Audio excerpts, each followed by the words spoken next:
ನಮಸ್ಕಾರ ಸರ್. ನಮಸ್ಕಾರ. ಈಗ ಜಮ್ಮು ಕಾಶ್ಮೀರದ ಪಹಲ್ಗಾಮಲ್ಲಿ ಟೆರರಿಸ್ಟ್ ಅಟ್ಯಾಕ್ ಮಾಡಿದ್ದಾರೆ ಪ್ರವಾಸಿಗರ ಮೇಲೆ. ಅದು ಅಮಾಯಕ ಪ್ರವಾಸಿಗರಲ್ಲಿ ಹೋದಾಗ ಅವ್ರ ಮೇಲೆ ಏಕಾಏಕಿ ದುಷ್ಕೃತ್ಯ ಮಾಡಿದ್ದಾರೆ. ಈ ಘಟನೆ ಬಗ್ಗೆ ನೀವೇನು ಹೇಳಕ್ಕೆ ಇಷ್ಟಪಡ್ತೀರಿ? ಹೇಳಿ, ನಿಮ್ಮ ಪರಿಚಯ ಮಾಡ್ಕೊಳ್ಳಿ. ನಾನು ಒಬ್ಬ ಸಮಾಜ ಕಾರ್ಯಕರ್ತ, ಜನಪರ ಹೋರಾಟಗಾರ, ಅಭಿವೃದ್ಧಿ ಪರ ಹೋರಾಟಗಾರ ಸೈಯದ್ ಮಹಬೂಬ್. ಇದು ಏನು ಮೊನ್ನೆ ಕಾಶ್ಮೀರಲ್ಲಿ ಪಹಲ್ಗಾಮಲ್ಲಿ ಆಗಿದೆ, ತುಂಬಾ ಖಂಡನೀಯ. ಅದು ನಾವು ತುಂಬ ಮನಸ್ಫೂರ್ತಿ ಹೃದಯದಿಂದ ಖಂಡಿಸ್ತೀವಿ. ಅದು ಆ ಥರ ಮತ್ತೆ ಸುಮಾರು ಈ 14 ವರ್ಷದಲ್ಲಿ ಸತತವಾಗಿ ಸುಮಾರು ಕಡೆ ಆಗಿದೆ. ಒಂದಲ್ಲ ಒಂದು ಕಾರಣ. ಇದು ಜವಾಬ್ದಾರಿ ಯಾರಿದ್ದಾರೆ, ನಮ್ಮ ಸಾಮಾನ್ಯ ಜನತೆ ಮತ್ತು ನಮ್ಮ ಮಾಧ್ಯಮದವರು ಕರೆಕ್ಟಾಗಿ ತೋರಿಸ್ಬೇಕು ಇದಕ್ಕೆ ಕಾರಣ ಯಾರು ಅಂತ. ಅಲ್ಲ, ಇದು ಈಗ ನಾರ್ಮಲ್ ಬರ್ತಾ ಇತ್ತು ಕಾಶ್ಮೀರಲ್ಲಿ, ಟೂರಿಸ್ಟ್ ಎಲ್ಲ ತುಂಬ ಹೋಗ್ತಾ ಇದ್ರು. ಈ ಇನ್ಸಿಡೆಂಟ್ ಆಗಿದೆ ಅಂದಮೇಲೆ ಸ್ವಲ್ಪ ನೆಗೆಟಿವ್ ಅಂತ ಆಗಿಲ್ವಾ? ಇದು ಇವಾಗ ಬೆಳೀತಾ ಇದೆ. ಅದು ನೀವೇ ಹೇಳ್ತೀರಾ ಬೆಳೆಸಿಕ್ಕೆ ನಾವು ಕಾಶ್ಮೀರದ 370 ಇದು ಆರ್ಟಿಕಲ್ ಎತ್ತಿದ್ದೀವಿ ಅಂತ ಹೇಳ್ತೀರಾ. ಬೆಳೀಲಿ ಅಂತ ಬಿಟ್ಟಿದ್ದೀರಾ. ಎಲ್ಲಿ ಬಿಡ್ತಾ ಇದ್ದೀರಾ? ನಾವು ಸತತವಾಗಿ 30 ವರ್ಷದಿಂದ ನೋಡ್ತಾ ಇದ್ದೀವಿ. ನಾವು ಆ ರಾಜ್ಯನ ಅಲ್ಲಿಂದ ಪಹಲ್ಗಾಮ್, ಶೋಪಿಯಾನ್, ಅನಂತನಾಗ್ 30 ವರ್ಷದಿಂದ ಪರಿಚಯ ಇದೆ. ದಿನನಿತ್ಯ ಮಾತಾಡ್ತೀವಿ. ದಿನನಿತ್ಯ ಅಲ್ಲಿ ಬಿಸ್ನೆಸ್ ಇದೆ. ನಮ್ಗೆ ಗೊತ್ತು ಅಲ್ಲಿ ವ್ಯವಹಾರ ಯಾವ ಥರ ನಡೀತಾ ಇದೆ. 6 ಗಂಟೆ 7 ಗಂಟೆ ಮೇಲೆ ಜನ ಕಾಣಲ್ಲ. ಅಂಥ ಪರಿಸ್ಥಿತಿ ಇವಾಗ ಇದ್ದಕ್ಕಿಂತಗೆ ಟೂರಿಸ್ಟು 2000-3000 ಜನ ಒಂದೇ ಜಾಗದಲ್ಲಿ ಒಂದು ಬೀದಿಲಿ ಬರ್ತಾ ಇರುವಾಗ ಸೆಕ್ಯೂರಿಟಿ ಎಲ್ಲಿದೆ? ಒಂದು ಪೊಲೀಸ್ ವ್ಯವಸ್ಥೆ ಇಲ್ಲ. ಸಣ್ಣ ಪುಟ್ಟ ಜಾಗದಲ್ಲಿ ಹೋಗಬೇಕಂದ್ರೆ ಪೊಲೀಸ್ ಎಷ್ಟು ಬರುತ್ತೆ? ಎಷ್ಟು ಜನ ಇರ್ತಾರೆ? ಅಮಾಯಕರು ಪಾಪ ಏನೋ ತಿರುಗಾಡಬೇಕು. ಸ್ವಿಟ್ಜರ್ಲೆಂಡ್ ಥರ ಇದು ನಮ್ಮ ಮಿನಿ ಸ್ವಿಟ್ಜರ್ಲೆಂಡ್ ಮತ್ತು ನಮ್ಮ ದೇಶದ ಒಂದು ಸ್ವರ್ಗ ಅಂತ ಏನು ಹೇಳ್ತಾರೆ, ನೋಡೋಕೆ ಹೋಗ್ತಾರೆ. ಅದೆಲ್ಲ ಜವಾಬ್ದಾರಿ ತಗೋಬೇಕು.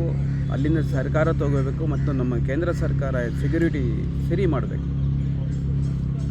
ಅಂದರೆ ಈಗ ಇದಾದಮೇಲೆ ಸ್ವಲ್ಪ ಈಗ ಟೂರಿಸ್ಟ್ ಹೋಗೋರಿಗೆ ಸ್ವಲ್ಪ ಸಮಸ್ಯೆ ಆಗುತ್ತೆ ಅಂತ. ಸಮಸ್ಯೆ ಏನಾಗಲ್ಲ. ಅಲ್ಲಿನ ಜನ ಹೇಳ್ತಾರೆ ನಾವು ವೆಲ್ಕಮ್ ಮಾಡ್ತೀವಿ ಅಂತ ಹೇಳಿದ್ರೆ. ಮೊನ್ನೆ ಟಿ ವಿನಲ್ಲಿ ನೋಡಿದ್ದೀರಾ, ಬಿಸ್ಮಿಲ್ಲಾ ಅಂದರೆ ದೇವ್ರ ಹೆಸರಲ್ಲಿ ನಾವು ನಿಮ್ಗೆ ಕರೀತಾ ಇದ್ದೀವಿ ಅಂತ, ನಿಮ್ಮನ್ನು ಸ್ವಾಗತ ಮಾಡ್ತಾ ಇದ್ದೀವಿ ಅಂತ ಅವ್ರ ಜನ ಕೇಳ್ತಾ ಇದ್ದಾರೆ. ನಮ್ಮ ಬೇರೆ ಟೂರಿಸ್ಟ್ ಬೇಕು, ಟೂರಿಸ್ಟ್ ಇಲ್ಲದೆ ನಮ್ಮ ದೇಶ ನಮ್ಮ ಏನಿದೆ ದಿನನಿತ್ಯ ನಮ್ಮ ಇದು ನಡೆಯಲ್ಲ. ಅಲ್ಲಿ ಅವ್ರಿಗೆ ಮುಖ್ಯ ಆದಾಯನೇ ಮೂಲ ಆದಾಯ ಟೂರಿಸ್ಟ್, ಮೂಲ ಆದಾಯನೇ ಟೂರಿಸಮ್ ನಡೆಯಲ್ಲ ಅಂತ ಹೇಳ್ತಾರೆ. ಮತ್ತು ಈ ಥರ ಒಂದು ಇನ್ಸಿಡೆಂಟ್ ಆಯ್ತಲ್ಲ, ಇದಕ್ಕೇನು ಹೇಳ್ತೀವಿ? ಇದು ತಡಿಬೇಕು. ಇದನ್ನು ಯಾರು ತಡಿಬೇಕು? ಏನು ಸರ್ಕಾರ ತಡಿಬೇಕು. ಅಲ್ಲಿನ ಸರ್ಕಾರ ತಡಿಬೇಕು. ಇನ್ನು ಪಬ್ಲಿಕ್ ತಡಿಯೋಕ್ಕಾಗತ್ತಾ? ಅಲ್ಲಿಂದ ಟೆರರಿಸ್ಟ್ಗೆ ಲೋಕಲ್ನವ್ರು ಸಪೋರ್ಟ್ ಇಲ್ಲ ಅಂತ ಹೇಳ್ತಾರೆ. ಲೋಕಲ್ ಅವ್ರು ಸಪೋರ್ಟ್ ಇಲ್ಲ.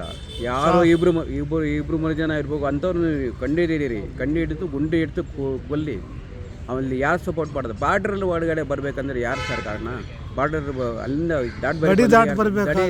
ದಾಟ್ ಬರಬೇಕಂದ್ರೆ ಯಾರು ನೋಡ್ಬೇಕು. ಆಮೇಲೆ ಅಲ್ಲಿ ಗಡಿ ದಾಟ್ ಬರ್ಲಿಕ್ಕೆ ಯಾರು ಕಾರಣ ಅಂತ. ಆಮೇಲೆ ಅಲ್ಲಿ ಸಮಸ್ಯೆ ಏನಿದೆ ನೋಡ್ತಾ ಇದ್ದಿಲ್ವಲ್ಲ ನೀವು?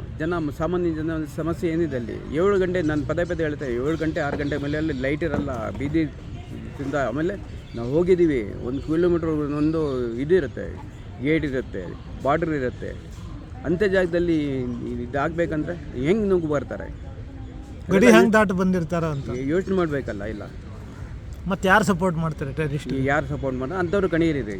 ಯಾರ್ಯಾರು ಹೊಡಿಯೋದು, ಯಾರ್ಯಾರು ತೋರಿಸೋದು ಅದೆಲ್ಲ ಸರಿ ಇಲ್ಲ. ಸಾಮಾನ್ಯ ಜನ ಪಾಪ ಆವಾಗಲೇ ಒತ್ತಾಡ್ತಾ ಇದ್ದಾರೆ. ಅಲ್ಲಿ ಬಡತೆ ಅಂತೂ ಎಲ್ಲ ಮಿತಿ ಮೀರಿವರೆಗಿದೆ. 3 ಕಿಲೋಮೀಟ್ರ್ 4 ಕಿಲೋಮೀಟ್ರ್ 10 ಮನೆ 5 ಮನೆ ಇದೆ. ಸಿಟಿ ಬಿಡಿ ಇನ್ನು ಪಹಲ್ಗಾಮ್, ಶೋಪಿಯಾನ್, ಅನಂತನಾಗ್ ಅಲ್ಲೆಲ್ಲ 6 ಮನೆ ಬಿಟ್ಟರೆ ತಿರ್ಗಾ ಒಂದು ದೂರ ಬಿಟ್ರೆ 5 ಮನೆ 4 ಮನೆ ಇದೆ. ಅಂದರೆ ಕಾಡ ಜಾಗ ಥರ ಇದೆ. ನಡೆಯೋಕ್ಕೆ ಬರೋಕ್ಕಾಗಲ್ಲ. ಏನು ಡಿಮ್ಯಾಂಡ್ ಮಾಡ್ತೀವಿ ಸರ್ಕಾರಕ್ಕೆ? ಸರ್ಕಾರಕ್ಕೆ ಏನು ಡಿಮ್ಯಾಂಡ್ ಮಾಡಿ ಇದು ಕಂಡಿದ್ದೀರಿ. ಆಮೇಲೆ ಪರಿಹಾರ ಕೊಡೋದು ನೀವು ನಮಗೆ ಮನೆಯಿಂದ ನೀನು ಪರಿಹಾರ ಕೊಡಲ್ಲ. ನೀವು 1 ಕೋಟಿ ಪರಿಹಾರ ಕೊಟ್ಟರು ಕಮ್ಮಿನೇ ಇದೆ. ಮತ್ತೆ ಹೋಗಿರೋ ಜೀವ ಮತ್ತೆ ಬರಲ್ಲ. ಅದನ್ನು ಸರಿ ಮಾಡಬೇಕು.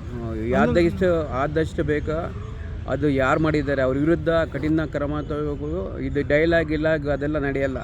ನೀವು ಸುಮಾರು 14 ವರ್ಷ ಇದು ಹೇಳ್ತಾ ಇದ್ದೀರಾ. ಎಲ್ಲಿದೆ ನಿಮ್ಮದು ಇದೆಲ್ಲ? ನಿಮ್ಮ ಪವರೇ ಇಲ್ವಲ್ಲ. ತೋರಿಸಿ. ಮತ್ತೆ ರಿಪೀಟ್ ಆಗದಿತ್ತರ ಮತ್ತೆ ಆಗಬಾರ್ದು. ಅಲ್ಲಿ ಸಾಮಾನ್ಯ ತಿರುಗಾಡಬೇಕು. ಅಲ್ಲಿ ಏನು ಟೂರಿಸಮ್ದಲ್ಲಿ ಬೆಳೀಬೇಕು, ನಾರ್ಮಲ್ ಲೈಫ್ ಬರಬೇಕು. ಆ ಥರ ಸೌಂದರ್ಯ ನಮ್ಮ ದೇಶದಲ್ಲಿ ಇಲ್ವಲ್ಲ ಇಲ್ಲ. ಅದನ್ನು ಹಾಳು ಮಾಡ್ತಾ ಇದ್ದೀವಿ ನಾವೆಲ್ಲ. ಸರಿ, ಅದನ್ನು ತಡಿಬೇಕು.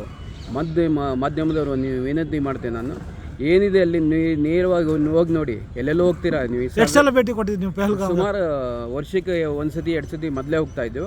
6 ವರ್ಷದಿಂದ ನಾನು ಹೋಗ್ತಾ ಇಲ್ಲ. ನಮ್ಮ ಸ್ನೇಹಿತರೆಲ್ಲ ಪಹಲ್ಗಾಮ್ ತುಂಬ ಜನ ನಿಮ್ಗೆ ಗೊತ್ತಿದ್ದಾರೆ. ಇವಾಗಲೇ ನಾನು ಮಾಧ್ಯಮ ಮುಖಾಂತರ ಹೇಳ್ತೀನಿ, ಅಲ್ಲಿ ಏನಿದೆ ಸೂಚನೆ ನಾನು ಬೇಕಾದ್ರೆ ಹೇಳ್ತೀನಿ, ಏನು ನಡೀತಾ ಇದೆ ಇವಾಗ ಬಗ್ಗೆ ಹೇಳ್ತೇನೆ. ಏನಂತಾರೆ ಲೋಕಲ್ನವ್ರು ಏನಂತಾರೆ ಅವರು? ಏನಾದ್ರೆ ಪಾಪ ಸಂತಾಪ ಪಡ್ತಾ ಇದ್ದಾರೆ. ಅವರು ನಾವು ಜೊತೆಲಿ ಇದ್ದೀವಿ ಅಂತ ಹೇಳ್ತಾ ಇದ್ದಾರೆ. ಈ ಥರ ಆಗಬಾರ್ದು ಅಂತ ಅವರು ಪಾಪ ಇದು ಮಾಡ್ತಾರೆ. ಇವತ್ತು ನಾವು ಎಲ್ಲ ಮಸೀದಿಗಳಲ್ಲಿ ಯಾರೋ ಮೊನ್ನೆ ಮಾಧ್ಯಮದವರು ಯಾರು ಮುಸ್ಲಿಂ ಸಮಾಜ ಬರ್ತಾ ಇಲ್ಲ ಅಂತ ಇವತ್ತು ಎಲ್ಲ ಮಸೀದಿಗಳ ಮುಂದೆ ನಿಂತ್ಕೊಂಡು ಇವತ್ತು ಸಂತಾಪ ಸೂಚನೆ ಮಾಡಿದ್ದಾರೆ. ಆಮೇಲೆ ಡಿಮ್ಯಾಂಡ್ ಮಾಡಿದ್ದಾರೆ 1 ಕೋಟಿ ಕೊಡಿ ಪರಿಹಾರ, 1 ಕೋಟಿಗೆ. ನಾವು ಹೇಳ್ತೀವಿ 1 ಕೋಟಿ ಕೊಟ್ಟರೆ ಕಮ್ಮಿನೇ. ಆ ಜೀವ ತರಿಸೋಕ್ಕಾಗತ್ತೆ. ಮತ್ತೆ ಇದೇ ಥರ ಬೇರೆ ಕಡೆ ಆಗಬಾರ್ದು, ರಿಪೀಟ್ ಆಗಬಾರ್ದು ಅಂತ ಹೇಳ್ತೇವೆ. ಹೌದು. ಥ್ಯಾಂಕ್ ಯು ಸರ್, ಧನ್ಯವಾದಗಳು ಮಾಹಿತಿಗಾಗಿ. ಧನ್ಯವಾದ.